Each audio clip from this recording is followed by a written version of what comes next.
My name is Sanjay Gupta. I'm a cardiologist in York. Today's video is on the subject of isolated diastolic hypertension. Now, let's get started. A few weeks ago, a patient contacted me for some advice. Now, over the past few weeks, he had been having his blood pressure checked with his GP. And what the GP had found was consistently the top number, the systolic blood pressure, was very acceptable. So his systolic blood pressure averaged around 120, and the GP said this is fine. But what had been concerning the GP is that his diastolic, the patient's diastolic number, the lower number, was creeping up, and the diastolic pressure was now around about 95 millimeters of mercury. And so the GP had told my patient that he was concerned that the bottom number was beginning to creep up, and he was beginning to pressurize my patient to start taking medications to lower the diastolic number. My patient was very unkeen to take medications. In one, he didn't really like the idea of taking pharmaceutical agents if they weren't absolutely necessary, and he felt well in himself, and he therefore he almost felt cornered that he was being asked to take medications on the basis of this number going up, even though he felt well. And whenever he would ask his doctor, the doctor would just say, look, you need to just get on these tablets, listen to me, I'm your doctor, don't argue, just take the tablets. My patient felt very uncomfortable with this, and that's why he came to see me. So this is what I told him. He wanted my advice on the matter. This situation where the top pressure number is acceptable to the medical fraternity, but the bottom number is unacceptably high, is called isolated diastolic hypertension. Top number systolic is okay, diastolic is high. So I'm going to try and explain diastolic hypertension to you, and then I'll tell you what this guy should have done. Okay, so the first thing is, if you think about it, elevated blood pressure numbers are only important for two reasons. One, the numbers are a symptom of some kind of underlying potentially harmful process, such as premature aging of our blood vessels, excessive inflammation of our blood vessels, in which case what you want to do is look for the underlying cause and treat the underlying cause, usually by better lifestyle modification. In this situation, if that were the case, then giving tablets is actually doing the patient a disservice, because you are silencing a scream. You know, if something is a symptom, then you don't want to treat the symptom, you want to treat the underlying process. The symptom is telling you there's a problem, so you don't want to just silence that scream.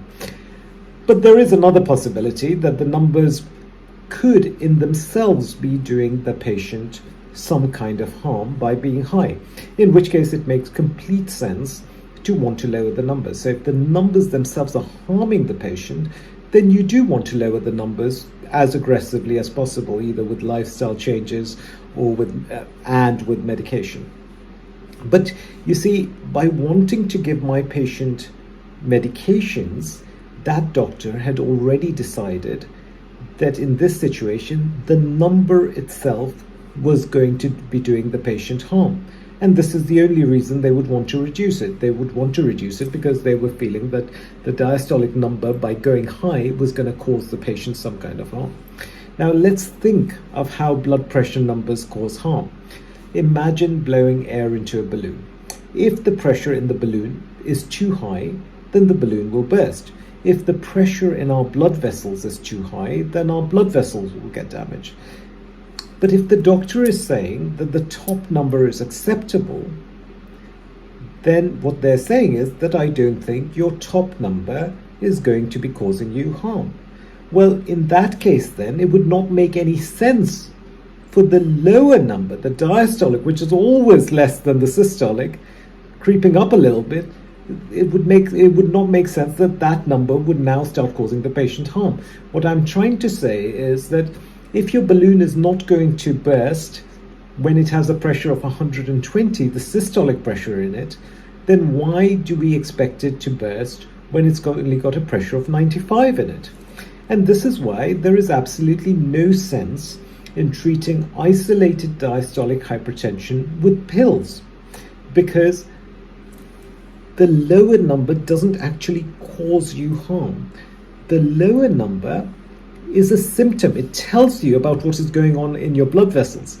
but it is not a number that you want to reduce by giving the patient tablets. So when the diastolic number is high, it may be a symptom of more wear and tear of our blood vessels, and therefore it should encourage us to work on our lifestyles, because when we work on our lifestyles, we're working on the underlying process.